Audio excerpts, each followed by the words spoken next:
Hello.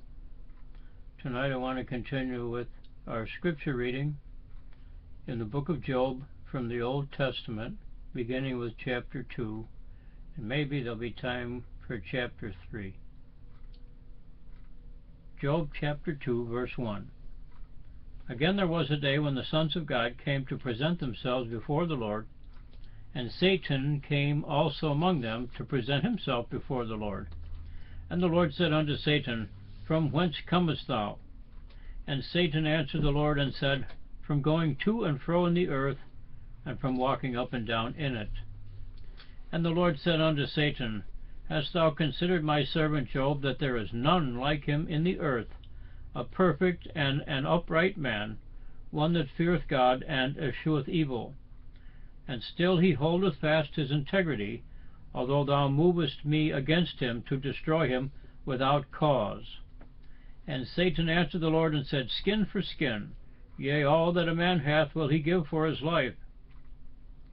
But put forth thine hand now, and touch his bone and his flesh, and he will curse thee to thy face.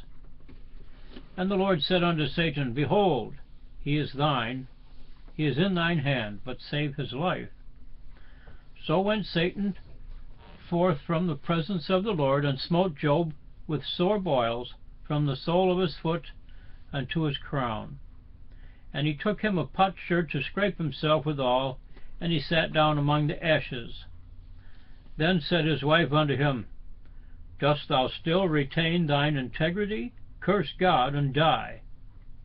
But he said unto her, Thou speakest as one of the foolish women speaketh. What? Shall we receive good at the hand of God, and shall we not receive evil?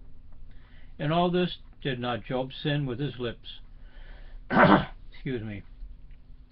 Now when Job's 3 friends heard of all this evil that was come upon him, they came every one from his own place, Eliphaz the Temanite, and Bildad the Shuhite, and Zophar the Naamathite. For they had made an appointment together to come to mourn with him, and to comfort him. And when they lifted up their eyes afar off, and knew him not, they lifted up their voice and wept, and they rent every one his mantle, and sprinkled dust upon their heads toward heaven. So they sat down with him upon the ground 7 days and 7 nights, and none spake a word unto him, for they saw that his grief was very great. Chapter 3.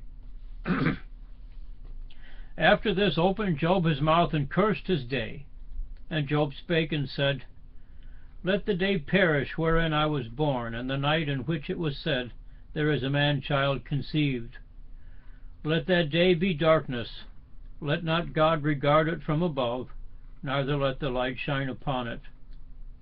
Let darkness and the shadow of death stain it. Let a cloud dwell upon it.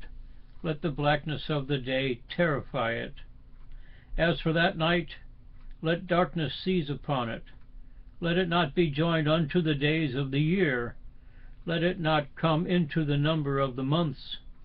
Lo, let that night be solitary. Let no joyful voice come therein. Let them curse it that curse the day, who are ready to raise up their mourning. Let the stars of the twilight thereof be dark. Let it look for light, but have none, neither let it see the dawning of the day. Because it shut not up the doors of my mother's womb, nor hid sorrow from mine eyes. Why died I not from the womb? Why did I not give up the ghost when I came out of the belly? Why did the knees prevent me, or why the breast that I should suck? For now should I have lain still and been quiet, I should have slept, then had I been at rest. With kings and counselors of the earth, which built desolate places for themselves, or with princes that had gold, who filled their houses with silver, or as in hidden untimely birth, I had not been, as infants which never saw the light. There the wicked cease from troubling, and there the weary be at rest. There the prisoners rest together. They hear not the voice of the oppressor. The small and great are there, and the servant is free from his master.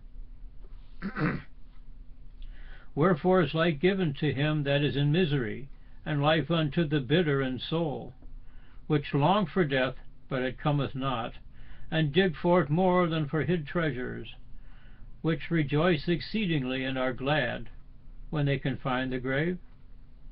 Why is it given to a man whose way is hid, and whom God hath hedged in?